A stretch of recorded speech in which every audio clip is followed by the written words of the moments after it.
Hello. Right, we said we'd do a little summary of how the trip went and everything. So the first thing I'm going to do is just give you a little summary on some of the things I think are important, and then by magic of technology, I'm going to send you down to Cornwall, and Kylie can tell you some of the things that she thought we could have done better or we should have taken and things like that. So the first thing you need on this trail is, without a doubt, is you need this book. Okay, this is the Tamara Coast to Coast Way. It's written by a guy called Steve Church, who has actually done the trip. Um, it's very useful. It's not 100% accurate yet because the trail itself is still very untrodden. Um, but it's very good. It got us out of trouble quite a few times. Most of the way is marked with waypoint markers, which it shows you what they look like in here and everything. And they're quite easy to follow, and then all of a sudden they vanish. So we found that on the last but one day, I think it was a Wednesday or Thursday, we didn't see any for quite a long time, and I was pretty confident we were still on track.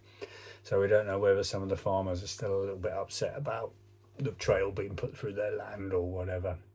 And there was another part in here where it said go through a wooden fence, and all we could see in front of us was 5 metal ones, so that made it a bit of a challenge. But on the whole, it's a pretty good guide. It gets you basically most of the way on the course without any problems. But it's also really interesting because there's a lot of good facts and figures in here. Tells you about some of the viaducts you walk over, the canal, and dates, and tells you where the crossings are, and a bit of history on the bridges and stuff like that. So it's a really useful book. If you go on the Tamara Way website, you can buy it direct off there. I think it's about £15, something like that, but you really do need that. On top of that, you need these and this. I signed up to the OS Map app, which is really good. You pay about £25 a year or something for it. When you consider the cost of one OS map is about 15 quid, it was a bargain because the trail actually covers, I think it's three OS maps, so it was a no-brainer. So what I did is I actually downloaded the map, and what we did is with the app you can actually print it off. So we printed off basically 6 sheets, double-sided sheets. So we had basically, I think there was sort of like about 3/4 of a day, and then another 3/4 of a day on the other side. So it was quite a good guide. Obviously, you need to know how to read an OS map because there's a lot of information on here that's really useful when you're looking for a campsite. You can obviously look at the OS map, see where the flat areas are. There's a lot of points where we could see churches in the distance, so it's quite easy to navigate with the map and the book. I did take a compass as well. I'm going to use it about twice because fortunately I work a lot in Devon and Cornwall, so the roadsides that we did see was quite easy to get my bearings because I know where towns are in relation to one another. So, but if you're going to take a map, take the compass. What we did as well before we left, we thought we'll just do a little guide to ourselves, and we just cut a little bit of string using the scale on the map, a little bit of string, and we made it basically 2 miles long. So what we did on the map was we followed the route with the string, and at every 2 miles we put a little cross on the map, and it actually worked out really quite accurate. So rather than sort of like having to guess where you were each day, it was quite easy to just see, just looking at the map, how many miles you'd done that day and how many miles it was roughly to where the next stop was, or the next bridge or something like that. It was quite easy to see. So that was quite a useful idea. I think that worked quite well.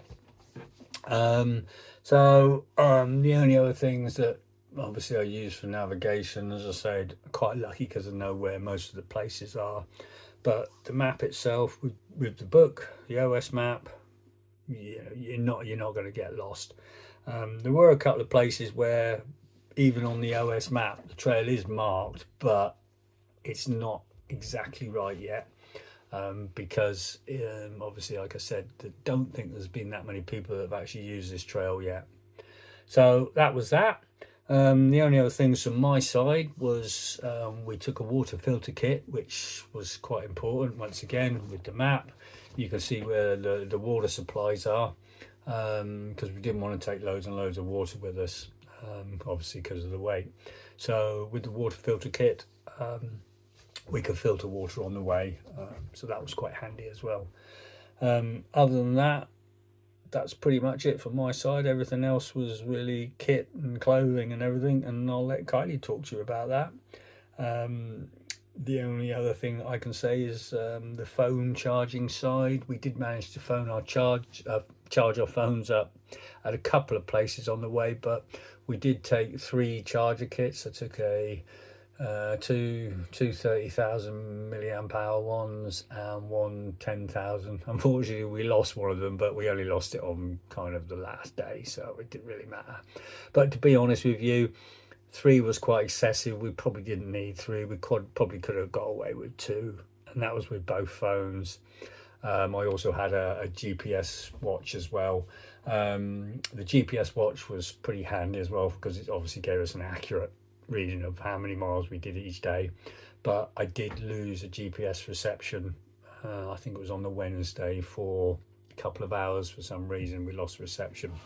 The reception around the trail itself can be intermittent. We had a couple of places where the reception was quite low, but most of it we had a reception there, so you don't need to worry about emergencies or anything like that. You've pretty much got a phone signal most of the way around. Right, I'm going to hand you down to Hale and Kylie, and she can tell you all about the rest of the kit we carried, including, I think she might mention citronella. Hi, so this is my summary of what not and what to take on your walks and your wild camps.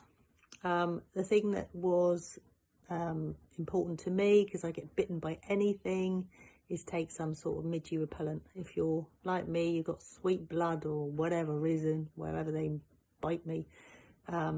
We took something that didn't work, something that we were advised to take, but it didn't work for me.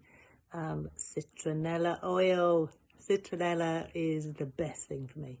So I would next time make sure that I take a little container of citronella oil. Also something for after bites. I can get I can be bitten by things and they can come up quite nasty. So maybe some antihistamines as well. A little, a couple of squares of antihistamines, blister pack or something. So yeah, take that as well. Talking of blisters, I wore a pair of walking shoes which I have had for many years. I did a 26-mile walk for Alzheimer's, never got a blister.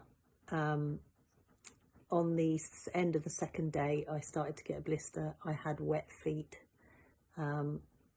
So yeah, take the blister plasters. They work magic. They really, really do. They really, really protect the blister and it just dries up. And anyway, so that was an important one for me. Food wise, it wasn't our fault that nothing was open. We did think there would be more open on the way. I did take a selection of snacks and stuff. That was my responsibility, the food. So we took porridge. We decanted it into little bags, so we didn't have to take all the, all the cartons, the packets. So we just took one like pot noodly pot, or 2, so 1 each, and then we just kept using that pot once that was empty. So the others were decanted into little bags, good space saver. And I just took little bags of things like dried fruit, nuts, and cereal bars, and also the jelly babe is very important. So yeah, if you're not quite sure or even don't trust knowing that there may be food on the way, that really saved our bacon, really, what we had there.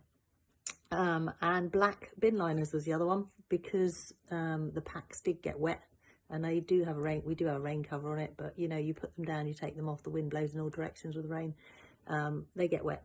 So we lined our bags with black bin liners and made sure anything we needed to keep dry, importantly our clothes and anything electrical, was in some sort of plastic liner or zipper bag or whatever you want to take, but do take something to protect things from the rain. And one of the most important things with me was taking Mark, because he reads maps and I am absolutely ridiculous at reading maps. I will turn them upside down so I'm going in the right direction, and obviously I'm not then going in the right direction. So yeah, one of my very important things that I took with me was Mark. Or mine might not be here now. I may still be wandering around saying where's north, where's south, blah blah blah. But I learned a little bit about map reading, so that was good. So yeah, apart from that, just take the minimum. Clothes wise, we just took the minimum. Take layers, because obviously you can just layer up or layer down, depending on the weather. Hope that's helpful.